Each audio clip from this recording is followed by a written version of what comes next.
Hey yo, Sam serious. In between episodes, I've done a whole lot. I've decided to make use of the architect blocks through the architect saw bench. Made the rope tiles of the chisel blocks I was working with for the exterior of the walls, just to make this room feel a little bit more roomier while occupying the same block space. And it's a good excuse to actually start making use of these firefly jars, stuff like that. I've definitely focused a lot on interior decorating. Even start playing around with spruce panels here and there, but I mean they work. The problem is that they pop out.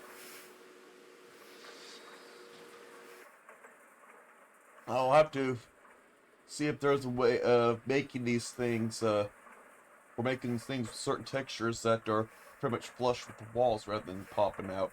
That's the only thing that is bothering me. Whew, excuse that frame rate drop. Now,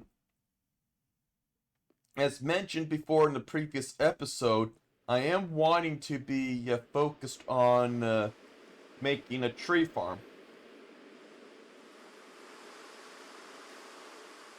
I think I found a spot for a tree farm already, though doesn't look like I have much space for one. But yeah, I wanted to be able to spare the time from having to do this all the time. It'll definitely help save a little bit of time, some tasks to do, and well, help me save some steel since these axes, stuff like that, still eat up a fair amount of steel, even though it's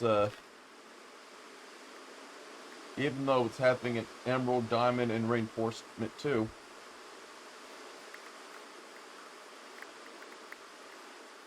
But as you see, I'm just going around here gathering all the wood. I would like to be able to not have to be doing that anymore.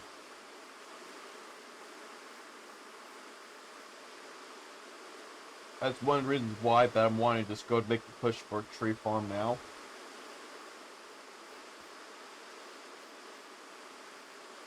Helps saves the effort on doing this. Oh, forgot to mention though, I did spend through the excessive time to make myself an adventurer's backpack. This is nice. You got like 2 fluid tanks. You got like a crafting grid to work with. Not to mention I can actually store a lot of my tools and stuff that I have here. This is awesome. Plus two, if I want to quickly slip through across tools, just shift here. How nice is that? I don't even have to be going back and forth in this just to grab tools due to this little feature there. It's just shift and mouse wheel up and down and all that. I'm pampered with the Adventurer's backpack right now. I do want to upgrade this to a sunflower backpack though. This way it's more efficient on my hunger. I've also been experimenting around with food, stuff like that. Finally figured out how to make a lot of the superfoods while also being able to expand my HP a little bit more. So I've been doing that more too as well in the kitchen. I'm quite tickled to death that I've done so much. The only thing I need to do now is to make a bunch of machines, some conveyor belts and stuff like that, and a lot of tubes. And that should be able to get going with the farms. So I'll be revealing to y'all what exactly I'm thinking about as I am going through the creative test world. So in regards to the tree farms I'm going to be making, well, I'm going across between 2 different designs that I can go with. Now currently speaking, with me being Elvia and all that, I have 2 different types of tree farms I can go for. One using the crop sticks and the spruce bonsais to get all the wood, stuff like that. Or I can do the forestry way of doing things. Now the forestry here is slightly more complicated. Never mind, slightly, it's quite more complicated. I'll explain the basics between the 2 systems here, but I'll go for the easy one here. So I'm going to be starting off with the crop manager. So as y'all can see, it's already been doing its stuff with its wood. It's been slowly sucking up the Weedex, having the fertilizer. Now looking at this, these plants, they do grow a little slow. However, they're not growing a tree, and this thing can harvest them without having to replant any saplings. At least not any replanting them having to do. Now, for how much wood this is producing, don't know, but I do know that it's producing wood at a very considerable rate. So just pretty much having it being directly powered by a steam turbine. Not so worried about the RF conversions because of the fact that this is a EU machine. But yeah, this steam turbine and another one steam turbine running just to drive the basic mixer here. The basic mixer, I'm combining wood pulp, sand, and dirt to make fertilizer with. To make the sand, well, 2 forged hammers, pulverizing the heck out of pieces of cobblestone into dirt. I'll be manually supplying myself to go in the system, and even then, both of these won't be going through either one of the cobblestone or dirt super fast, because fertilizer isn't exactly in extremely high demand with this machine, even though it's covering this many of the bonsai plants. But yeah, this is where I'll be caching up all the wood logs. The wood logs will be going through this masonry to make the wood pulp for the basic mixer. And that's how the wood side of the fertilizer making is going to be. Now on top of that, green powder for making the green powder production for the Weedex. I will be making use of like spider eyes or mushrooms, depending on what I'm doing here. Just grinding up to the green powder, mix water and green powder to make the strong poisonous brew, and then feed the system through to supply to the crop manager. Those are pretty much the 2 biggest resources I'm supplying. The saplings here, they're going to be voided out. This way, it doesn't hinder on the log production, because the whole point of this tree farm, remember, is to make sure that I have non-stop supply of wood going into my stuff. If this gets full, this will start clogging up the system and causing the machines not to work anymore. Now, something that I do note about the crop manager, it works at a height of 3 blocks. If this is what I'm thinking, then theoretically speaking, I should be able to have like 2 tiers of the bonsai plants growing. Now I've calculated that this is about 112 worth of blocks of plants are currently growing on this. If I were to be able to get away with doing like double stacking like that, then I should be able to have like 224 of these growing at once. Which would definitely mean that I'll be getting a very beautiful wood throughput. Assuming that it does work that way with GTNH. Forestry, on the other hand, it's a more complex creature to work with. Now, it beats pretty cool to watch the trees grow, get harvested, and watching all the hummus and stuff pop up and slowly get turned into sand and all that. This farm produces, well, one, requires a lot of stuff going into it. Some of the stuff isn't quick to be consumed, but it does output a wide variety of materials. Not to mention that you have more work in configuring this. So the multi-block structure that I've built requires a managed farm system that's designed for trees. So I took the 4 copper electron tubes, customized this basic circuit board for the arboretum. This is fully decked out for spruce. It's also will be consuming a fair amount of water and fertilizer. Now, it's something I find very interesting that I originally put in spruce trees with this. It has converted those spruce trees into red spruce. So I'm guessing this is a way of getting forestry saplings. And good news about these is that they're all under the same genome. Don't know what they are, but they're pretty much identical with their data, so I don't have to worry about any diversity amongst these trees. But yeah, the farm here will be outputting its stuff into the oak drawers for the wood and for the saplings. Saplings will be voided out. With both farms, I decided to void out the logs just for the sake of keeping these farms running for the demonstration. This will not be voided.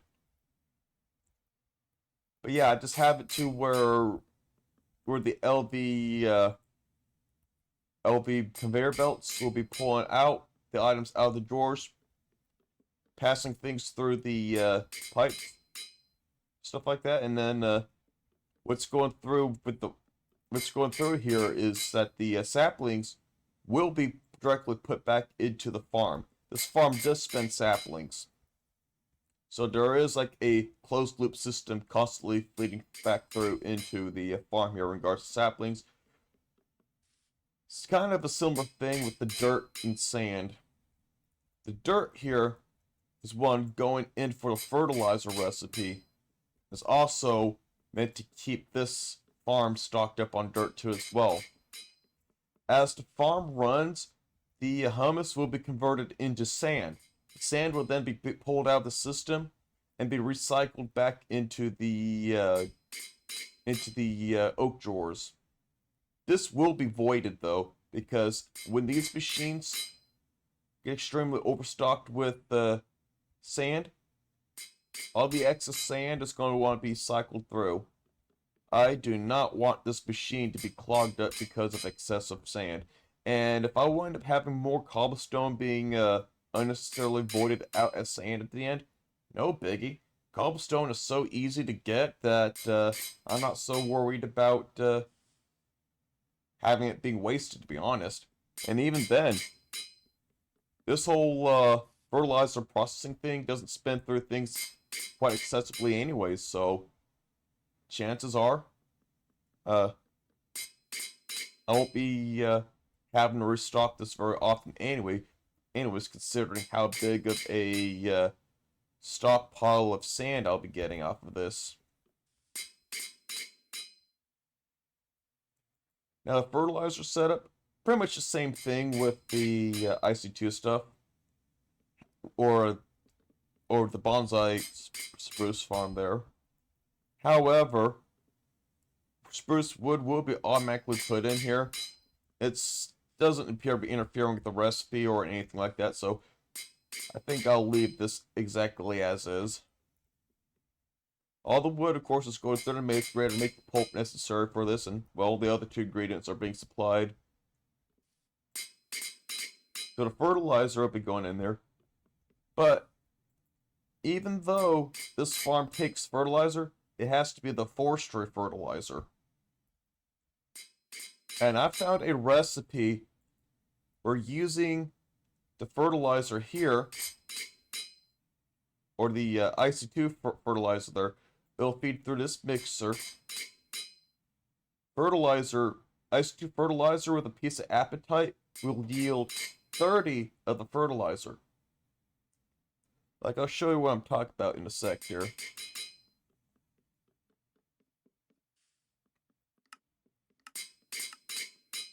So 8 pieces of the IC2 fertilizer with an apatite fertilizer will yield 30 of those.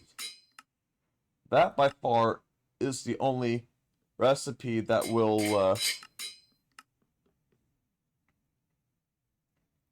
yield a lot of apatite at once. Now, there is another thing where I make use of the concentrated compound, but it's only like an additional 2. An additional 2 every 5 seconds. Basically, it's almost the same recipe. Same water consumption, you're just getting a slight extra fertilizer, which to me it's not really worth it with those bees. At least not this stage of the game anyways. But yeah, I'll be having a supply of the apatite dust, whether it's going to be grinding the crystals themselves or having an ore processing system create the apatite dust itself. I'll most likely just have the apatite dust be processed through the ore processing system to manually feed into the system here. And that should give me all the fertilizer that I need to keep this farm automated. Now to make the fertilizers and to keep the farms running, though, water does need to be supplied.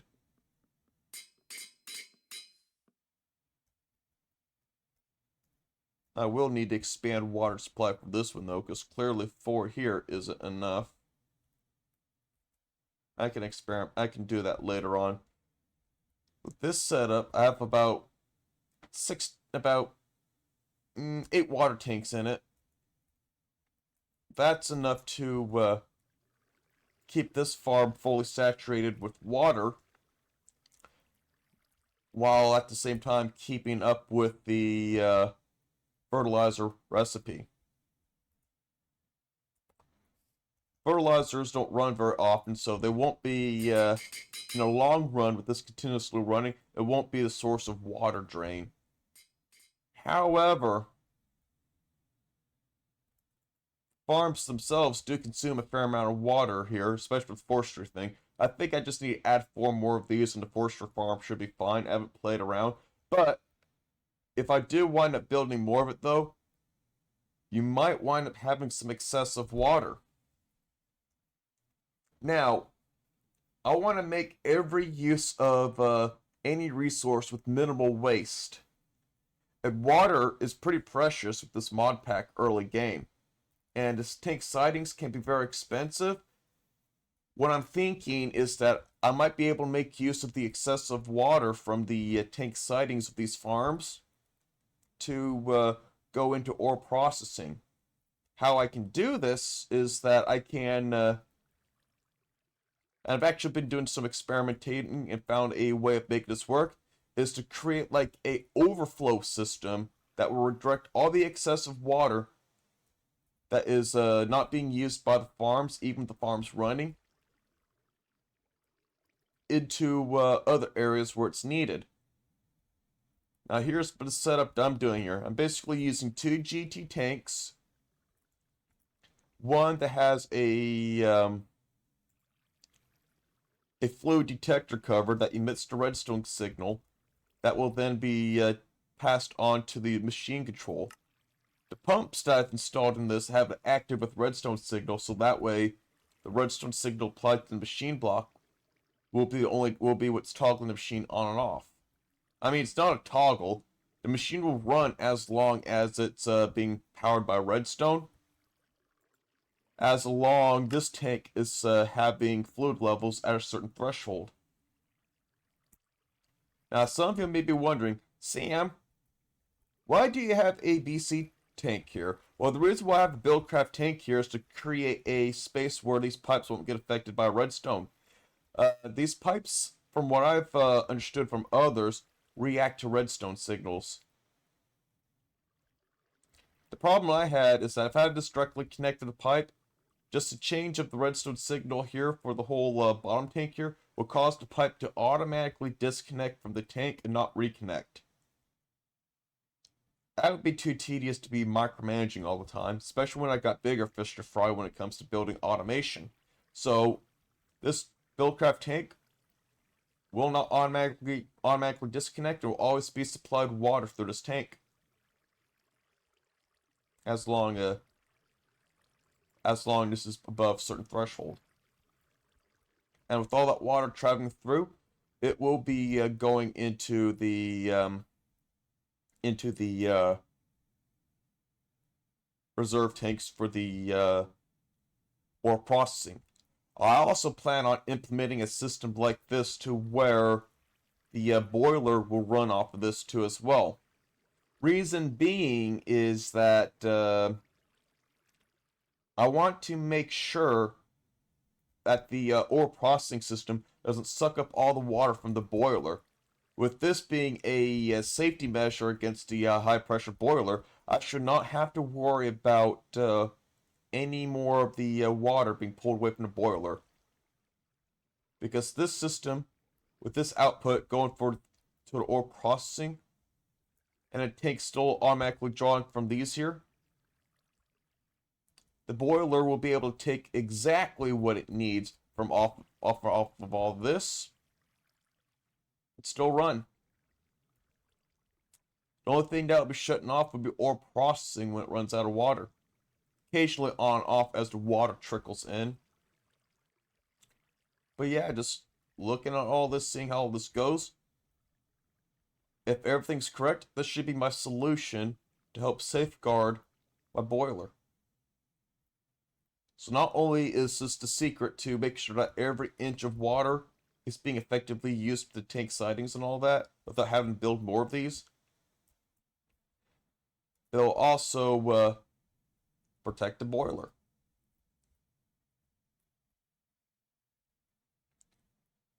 So with that being said, I think I'll get on going with the farms. Okay, so I've labored a little bit more to make all the parts necessary. So I got all the water tank sidings I need to make 16 tank siding block structures. I also made the macerator, mixers, the forge hammers, as well as a crop manager. I also am doing something a little experimental here. Fertilized dirt instead of regular dirt. I'm going to be using those. This will not speed up the crop growth, but it will at least allow me not to have the need to be slapping down so much water.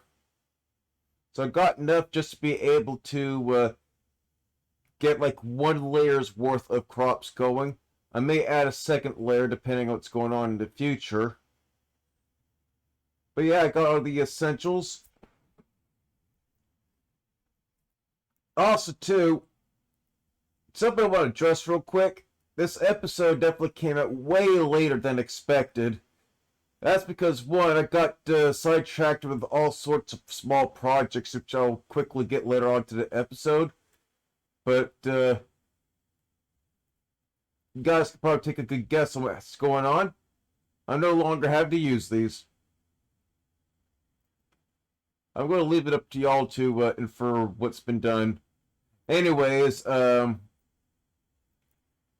also managed to make a circuit assembler and well, I already made the basic chemical reactor, but the circuit assembler is a big deal. It allows me to save so much materials on making circuits, not to mention not having to spend so much steel making them anymore. So, batch crafting the circuits has become so much easier now. Still got 55 after that stack I've made. I've also was having troubles with rubber, stuff like that. Gotten tired of doing my normal routine getting rubber. But I have came across some slime trees when I was exploring around. Needless to say, these are an excellent source of raw rubber and glue. I'm not just talking any glue. Refined glue. Literally the direct refined glue. And nope, I did not use any horses. And that is a fact. So, yep. Got the glue stuff set up. So I got the bare minimum to get the tree farm going. However, I'm going to be leaving something out with the other design of the tree farm that I showed you with the bonsai trees. And that is the poison production. I almost got everything, but then I stumbled across the fact that the basic brewery requires a brewing stand. That is a Thaumcraft recipe, and I haven't dove deeply into Thaumcraft yet. So this is something that I'll have to come back to in the future. But in the meantime, I'm going to stick with the bare essentials here to get that tree farm going. So where do I plan on hooking up the tree farm? Directly above the creosote oven, so that way the wood is being directly supplied. we'll also be having some water pipes and some steam pipes going through too as well to one, be able to get steam going through. Steam is going to be hooked over above and just sent through, but water too as well is going to be sent down, directly down. So that way, any excessive water being produced by the tree farm will contribute to the boiler system and the ore processing system. With that being said, I also plan on, let me get my bearings on where I'm at real quick. I also plan on eventually relocating these. I'm going to inevitably have to relocate these anyways when it comes to the construction of the glass dome. Also, too, while I was doing stuff, I actually needed to take a break from all the handcrafting stuff like that. I made the walls higher. They're almost at the height that I want. It's just a matter of applying 1, 2, 3 more of these. So that way I can match up closely to the height of the tree to create like a glass dome going over it. I do remember that one of the previous episodes, I literally had like a glass dome start from the base of the tree farm, of the soul terrarium over. But you know, I don't feel like grinding excessively on glass. And plus, dude, doing this will help me save processing time and building in the future. And plus, dude, in my opinion, it kind of feels aesthetically better than having like just a generic glass dome just pop around. And makes it more feel like it's more integrated with the structure.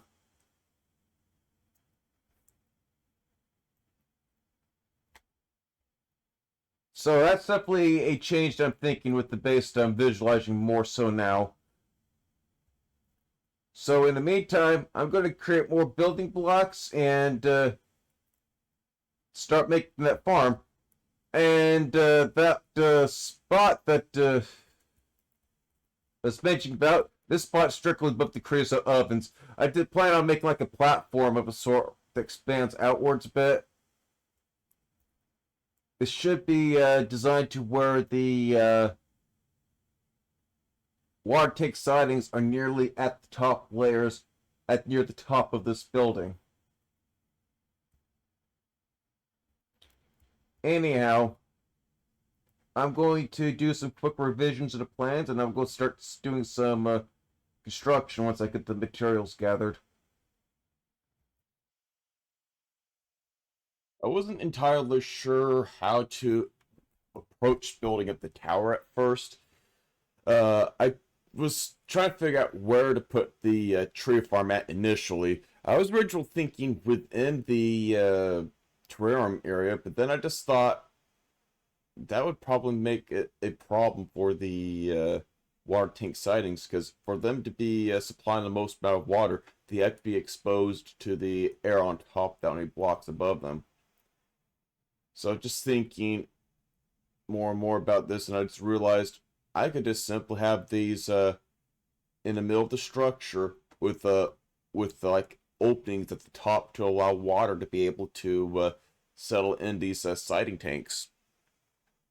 So that's why I've part of the reason why I did what I did there. But I thought if I'm going to be incorporating this into the structure, I might as well have them directly on top of creosote ovens, close to everything, being able to supply everything as necessary and easy reach for steam and the potent pipes.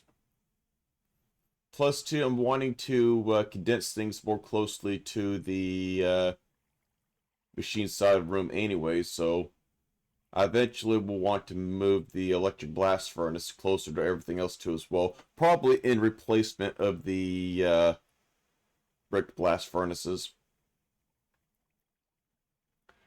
So I eventually just settled with the stone, just pretty much the general feel of the base, and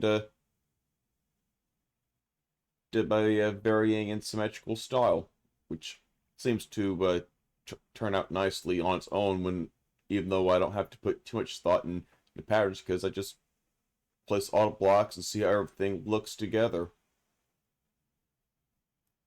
I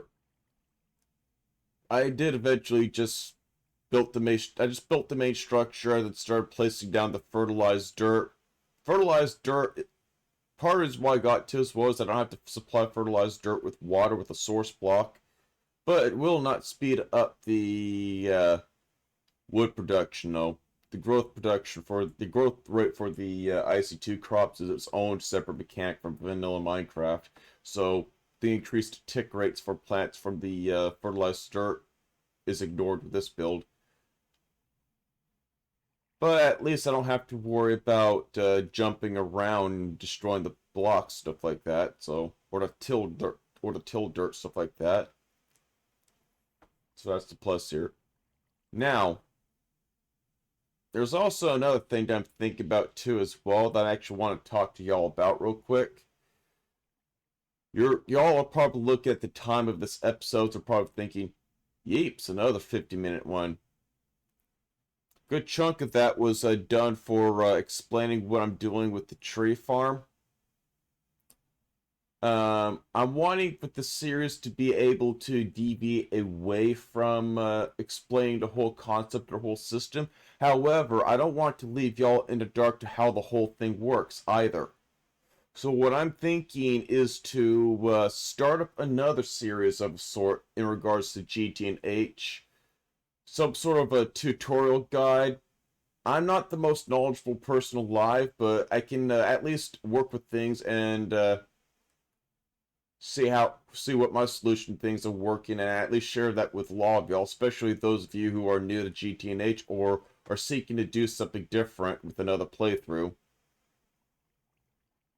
So what I'm thinking here is that get like a separate series going on, so that way whenever I create like a unique build, that I just simply create a separate video on how that build shows, and then on the other episodes I'll just make reference to a certain video. That way if y'all are able to have the time to be able to see how things in more depth are able to work, you guys have that option with another video. Plus it helps cut back with this time and allow me to give y'all more quality content, because there's only so much information I can apply with this. I'll see how that goes in the future. Just wanted to give y'all that idea to know what to expect with the future. Just my way of being able to contribute to the community for y'all, and hopefully things will become helpful for y'all to work with. Well, so this is pretty much the tree farm. At least the bonsai stuff. I actually managed to go for a double-decker build with these bonsai trees. As silly as that looks, it's going to be yielding a very fruitful yield. But yeah, I have this directly above the creosote oven, so it should be directly feeding the system. So far, it's overstocking on things. But yep, this is the spaghetti mess that I came up with now. I got the stone set up there. I got the dirt in place right there. I just have to remember to periodically check the stone supply and the dirt supply to make sure these two are nice and filled up. I do also have to pay attention to the saplings here. I ain't got a void upgrade yet, and I won't be able to get the void upgrade until I can get a MV compressor to make these dense plates. Because make these obsidian plates. Oh, it's a bending machine. Excuse me, bending machine. I stand to be corrected. It's 120 EUs per tick to compress 90 obsidian ingots or plates into the dense obsidian plates. And I ain't got anything of that power size yet. But yep, I got the hammers, the mixers, the dirt. I had to do something slightly different with the design compared to how I had things previously before I considered the geometry of this room, but I've got a nice and healthy wood supply going here. The fertilizer is starting to overstock up, which means probably will eventually be a big slowdown. No need to worry about the machine stalling so much. When the fertilizer bin gets full, these will be barely running. So eventually it'll be at a efficiency peak where I don't have to worry about these stalling as much. And Masonry's keeping it too as well. The system's also keeping the wood down below stocked up. Before I go down there, I'm going to check up here real quick. I hate the fact that touching these pipes takes durability out of the equipment. I'm just curious to see. Man.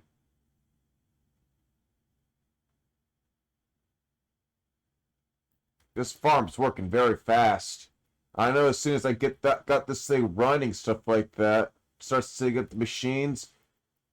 It only took me like 10 minutes to realize that this thing was already full, so it made my jaws drop immediately seeing how fast this was. Then again, the saplings had plenty of time to grow. Water supply is looking really, really healthy right now. Why aren't you functional? Oh. I done a little boo-boo. That's a boo-boo I can correct, but... Oh, it's two boo-boos. The heck? How did this happen? Oh, I know how. I was clearing off the stone here. I didn't realize this gets treated like a, Alright.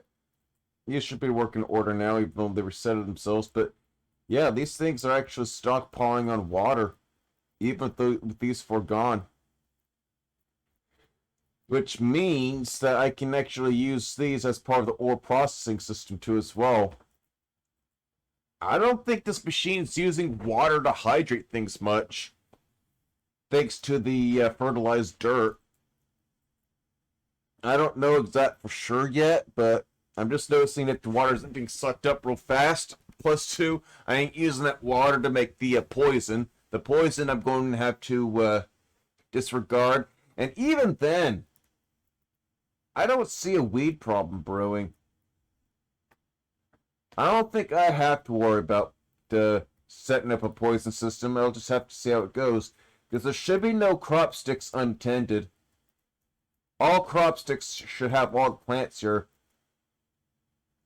planted in. I mean, just as I say that, I better fix that before weeds start consuming that.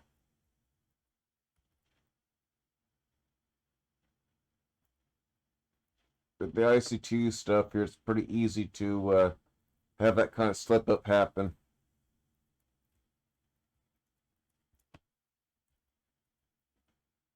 Then again, I was digging around this area trying to find the optimal route.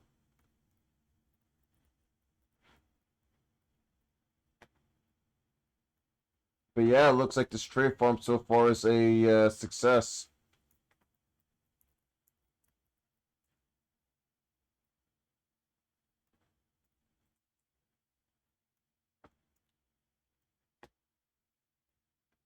So I'm just going to dip down even further here. I do have an entranceway to the farm there, as I went through earlier.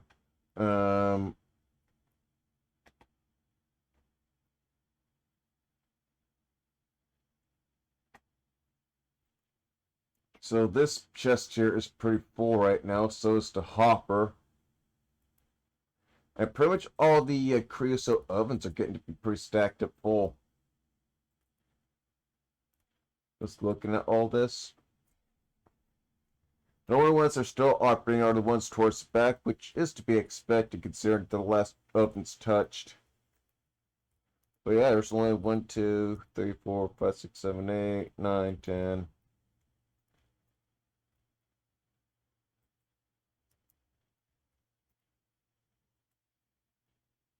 Yeah, this whole setup so far has come together very well. Whether or not this is completely automated yet, minus the cobblestone and dirt part, I'll have to slowly assess this to see how things go. Like, it is stocking up on charcoal. And creosote oil is not being consumed excessively right now.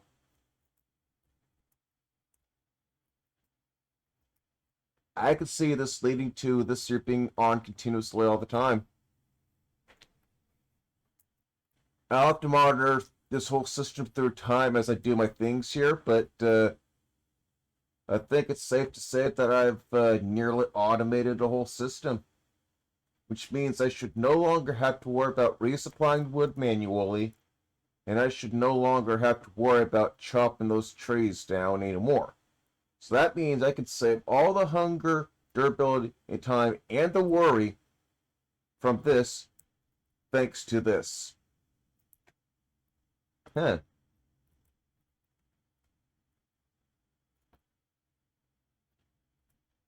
Not gonna lie to you, but that's kind of a cool towering perspective. Having something behind there. Eventually, this is going to be incorporated within the structure, but I just built its aesthetics to at least have something look fairly decent in the outside, while this whole place slowly goes up. Well, yeah, this is slowly a productive episode. It took me a very long time considering how many tasks that I had to do at the side of this. I was having a big problem with the fire bricks running here, causing pollution. And plus it's producing the steel very slowly.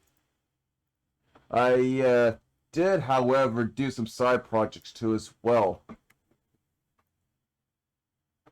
I kind of hinted at this earlier, but I did got some good news. I got the EBF fully working now. It's able to process steel. Like there's the iron dust in there. I even made my own centrifuge system to get the oxygen going in there. Now the centrifuge system isn't fully completed yet, but it's just enough to get oxygen flowing through. I just need to create like some sort of a fluid reading system with redstone to be able to toggle the state of the machine with the machine interfaces for these compressors. This way I don't have the issue of oxygen cells going into compressors, and plus to make sure that nothing gets overused. I have too much oxygen cells in this system. But all of these together is the exact amount of stuff needed to be at a slight overproduction on oxygen. So I can now easily make steel with this. I do plan on making another EBF because the byproduct of compressing all those cells into here is also nitrogen gas. Nitrogen gas is needed to efficiently process aluminum. So I will be making a second electric blast furnace eventually, strictly for aluminum processing or anything else that requires nitrogen gas. That's part of the reason why this episode is taking so long to release. Plus, too, we was doing so much stuff here and there and whatnot that I've actually hit a mild burnout and needed to do something else for a change for a good while. So I got myself refreshed and feeling motivated to play GTNH again. Small breaks periodically are important, so that way nothing feels too monotonous. And just doing that just made this pack for me very enjoyable again. Take breaks as needed, so that way you don't kill something precious. But yeah.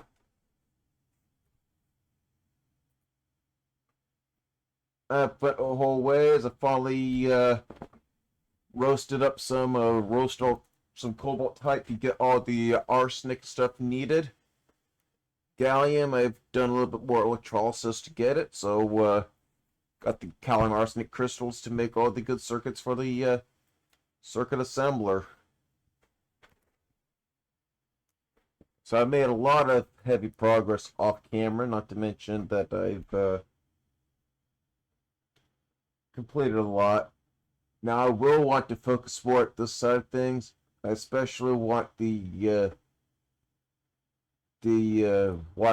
basic cutting machine. I think that's necessary for cutting bars and stuff like that, so that way I can save the need of having to use hand tools so much.